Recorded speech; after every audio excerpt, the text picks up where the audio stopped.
Now, my great pleasure to introduce to you Dr. Lynne Taylor from the University of Otago. Lynne's subject today is 4 walls, 4 domains and 5 ways exploring transcendence and wairua in mental health and wellbeing. Welcome, Lynne, to the platform, please.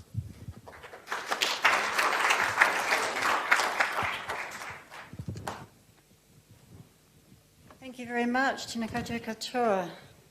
We're going to journey in this next 10 minutes very speedily, as we've become used to, through this presentation, where I'll be looking at 3 models or frameworks of health or well-being and beginning to see how each of them might relate to the other and suggesting how an overall trope of transcendence might help to inform policy and practice at the interface between spirituality and mental health and well-being. And that sounds very grand. And as I prepared this, it's like, this is not a preparing a presentation, this is preparing my work for the next several years. So you are the beginning of it, and thank you for this hard deadline that made me be ready for this moment. The first model is a model that we are familiar with and we've spoken about already today. Mason Durie in the 1980s introduced this model of health and well-being, te Whare Tapa Whā. Spiritual health, physical health, family health and mental health as all being essential components of wellness. Of course, it's not about those 4 individual elements of health, it's about each of them working together to create an integrated and a balanced and a holistic well-being. So each side is an essential cornerstone or element that together contributes to health and well-being. And in introducing this model of health, Mason Durie noted that taha wairua, or spiritual health, is the most basic and essential requirement for health. It includes religious beliefs, or it can include religious beliefs and practices, but it's so much more than that. It recognises human limitations and the wonder of the environment. It acknowledges the spiritual significance of our landscape and how important whenua is to well-being. On mental health, Durie notes that the individual whose first thoughts are for themselves, their personal ambitions or their own body is considered unhealthy, even though their body may be the epitome of fitness. And so here, Durie is helpfully extending mental health beyond the individual self and saying that we need to understand our mental health even in relation to our interconnectedness with others.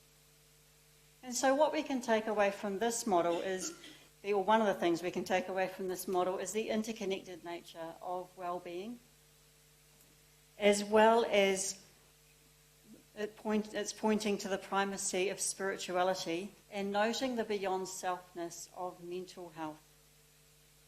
So we hold that approach that manages to be so attentive to spirituality as we look at the next model of well-being, which seems to have a bit of a lack in this area. The 5 Ways to Wellbeing was developed in 2008 by the UK-based trust, the New Economics Foundation, and was embraced by mental health providers in New Zealand. And we're well aware of it as a model, as a framework for wellbeing promotion. It looks at these 5 aspects of wellbeing: connect, give, take notice, keep learning, and be active. And the authors of this report defined wellbeing in terms of 2 key elements, in terms of feeling good and functioning well. And at first glance, those things can seem rather individualistic. But the authors do note the importance of connections beyond the self. They say feelings of happiness, contentment, enjoyment, curiosity, and engagement are characteristic of someone who has a positive experience of their life. Equally important for well-being is our functioning in the world, experiencing positive relationships, having some control over one's life, and having a sense of purpose are all important attributes of well-being. And there's some clear inward aspects of that: happiness, contentment, enjoyment. They could be things that we could say were internal to us. But curiosity and engagement take us by their very nature outside, beyond ourselves. Our functioning in the world is a question of what we do beyond our own person. Experiencing positive relationships are by nature external. Perhaps having some control over one's life is more internal than external, although I suggest that it is related to both. Having a sense of purpose could be internal or external, depending on what that sense of purpose relates to.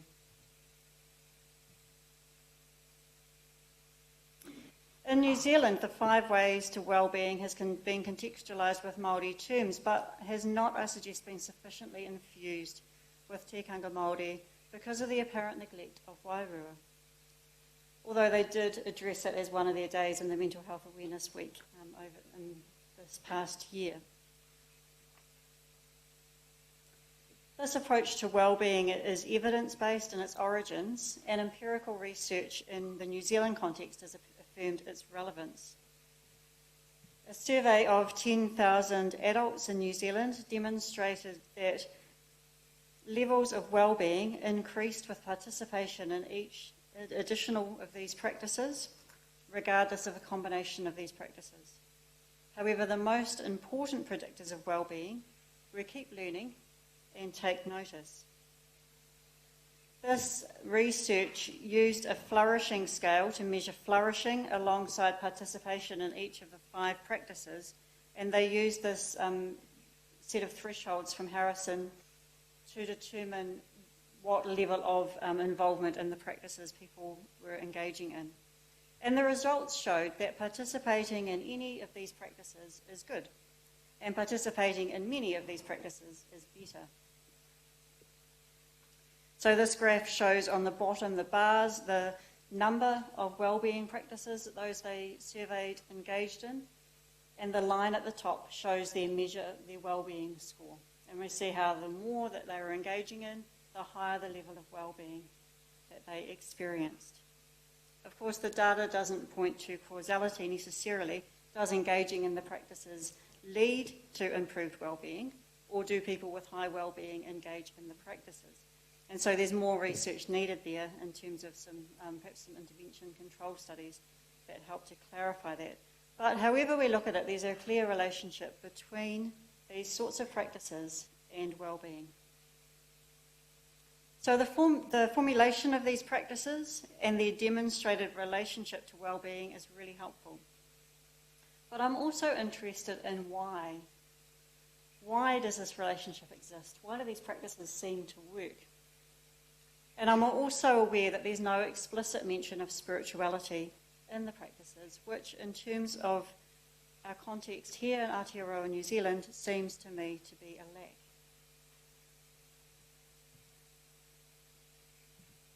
The things that we can take away from this model are that it's evidence-based, that it's practical, it's simple, it's engaging.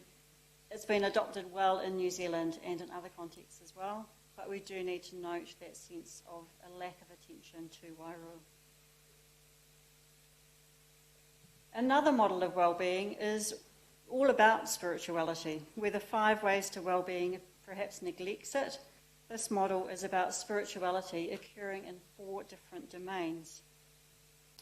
It builds on work from out of the USA from the 1970s that saw spiritual well-being as an affirmation of life and a relationship with God, self, community, and environment that nurtures and celebrates wholeness.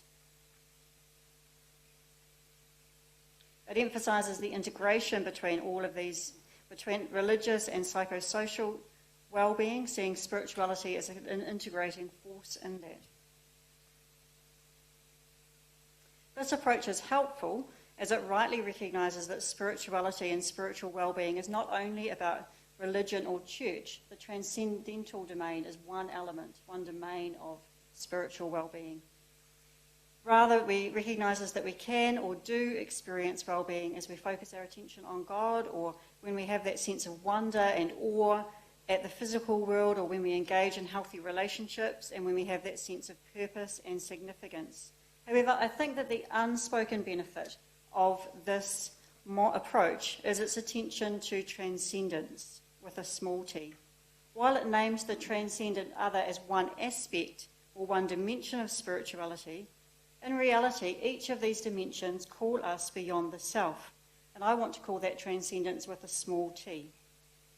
So this approach, I think, can be extended to recognise transcendence in each of the domains of spirituality that they identify, because I have a hunch that it's actually in that space of engaging beyond the self that the magic happens, that the spirit is present, that something that calls us towards well-being is occurring.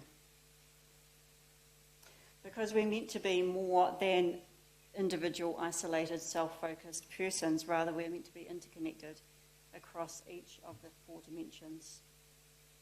And this, of course, is a corrective that's desperately needed in our Western context, which seeks to prioritise the self over other expressions of connection.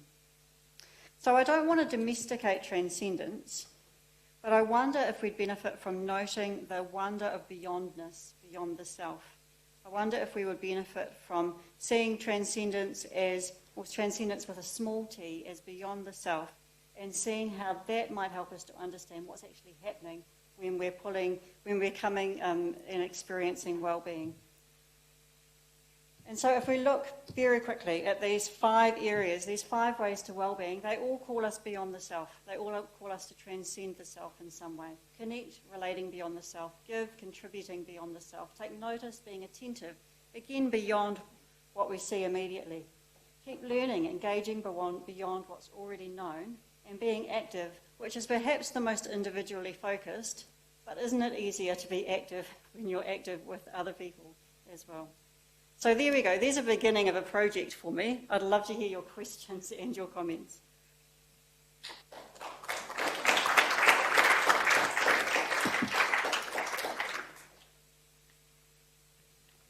Thank you, Lynne. Again, another stimulating presentation and raising some pretty tough questions there, I'm afraid. But I wonder if we have some questions from the audience. Over here.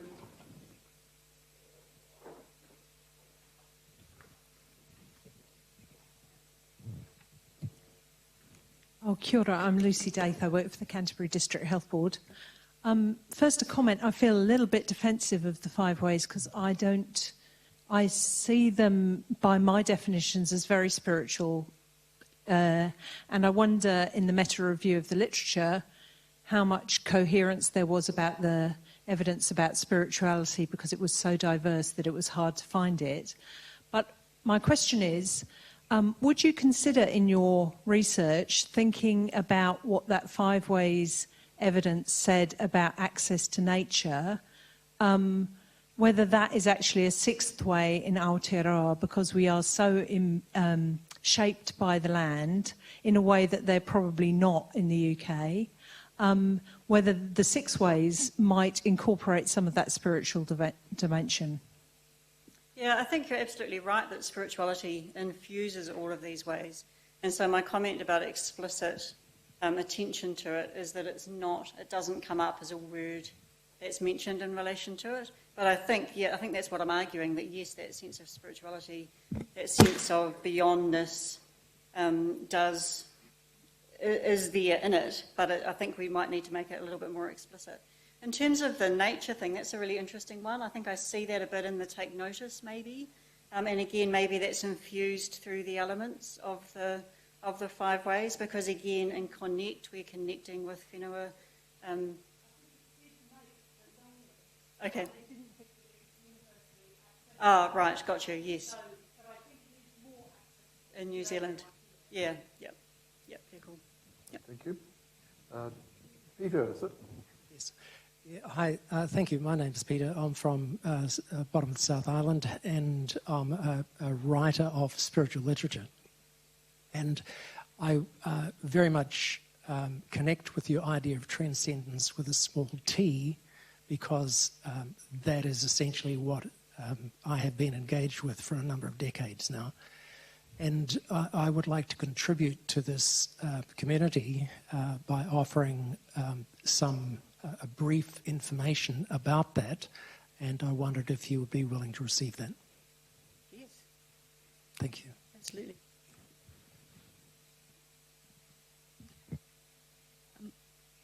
My opinion to accomplish the 4 walls, 5 ways, and 4 domains.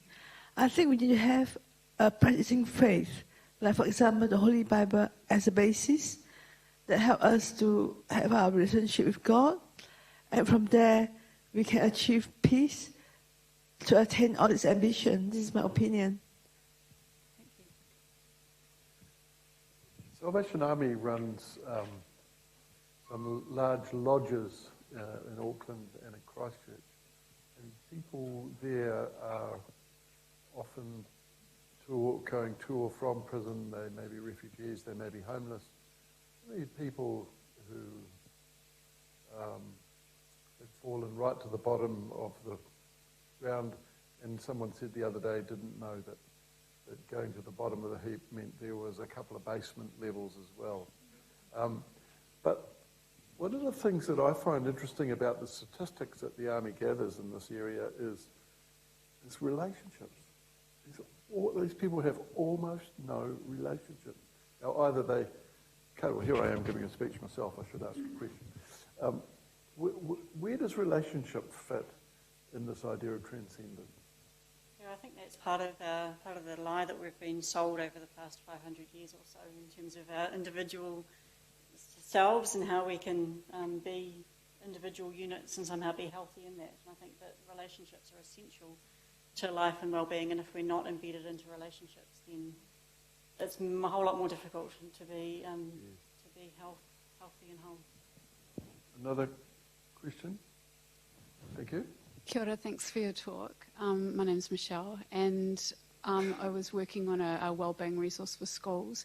We ran into the issue of looking for a framework, and we started looking at 5 ways to wellbeing. I agree that I don't think it can be the model for New Zealand. I think that the framework first needs to be Te Whare Tapa Whā, and the 5 ways needs to be the operationalising that we work from, because we can't sit down and start a conversation about spirituality and then cut it off by using a British model, because I think they're just going to perpetuate colonisation. So I'd say Te Whare Tapa Whā first and operationalisation through 5 ways. Thank you. All right, no further questions. I'll ask you to thank Lynne in the normal way, and we'll move on to the next question.